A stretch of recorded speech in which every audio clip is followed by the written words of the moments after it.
ketika ada acara 1 Abad NU di Sidoarjo itu saya diajak pulang bersama oleh Presiden satu pesawat dari Surabaya. Kenapa? Membahas indeks persepsi korupsi. Presiden pada waktu itu agak marah. Kenapa indeks persepsi korupsi kita tuh turun dari 38 menjadi 34. Saya lapor ke Presiden, saya sudah mengundang Transparansi Internasional. Saya sudah ngundang Litbang Kompas, saya sudah ngundang partnership. Minta data kenapa ini turun. Saudara apa turun? Itu kita yang turun. Pertama, rapat kita ini ditunggu-tunggu oleh rakyat Indonesia.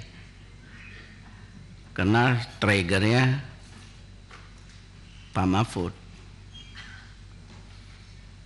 Bahkan saya lebih dari 10 WA dari saudara, dari teman, Bang, abang hadir nggak rapat nanti? Itu banyak televisi yang lipe katanya. Lipe, kalau mengikuti kata-kata Pak Bambang Pacul. Kalau bisa pakai jas katanya. Jadi saya ikutin kemauan orang, Pak. Walaupun jas sekarang kena corona, sekali pakai harus laundry. Mahal pakai jas ini. Harus laundry. Yang kedua, saya kira Presiden Jokowi beruntung punya menteri Menko Polhukam seperti Pak Mahfud ini. Ada yang bikin rame Republik ini.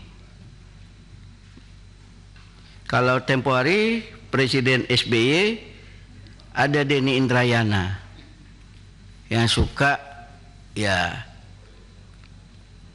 ngomongnya dan tindakannya berbeda dari yang diharapin orang.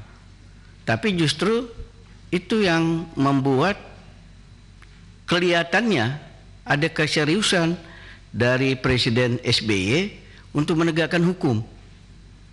Keseriusan. Hasilnya walau alam. Nah, hanya saja yang dipertanyakan orang, kenapa Pak Mahfud ngomong seperti ini setelah 3 tahun jadi Menko? Selama ini kemana aja Pak Mahfud? Termasuk pada saat yang paling krusial RUU KPK yang dianggap nadi dari pemberantasan korupsi. Hampir tidak terdengar juga suara Pak Mahfud. Jadi sehingga tidak salah juga Pak Mahfud, orang menyampaikan ada apa dengan Pak Mahfud? Ini berangkat dari kesadaran apa Pak Mahfud lagi menari di atas panggung supaya ada yang melamar. Melamarlah. Tapi sah-sah aja Bapak Ibu kawan-kawan Komisi 3, karena di dalam darah Pak Mahfud ini paling tidak kalau menurut saya ada 3, Pak. Akademisi, aktivis, dan politisi.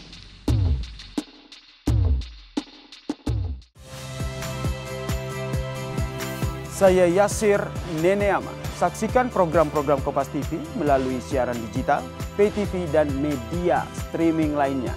Kompas TV, independen, terpercaya.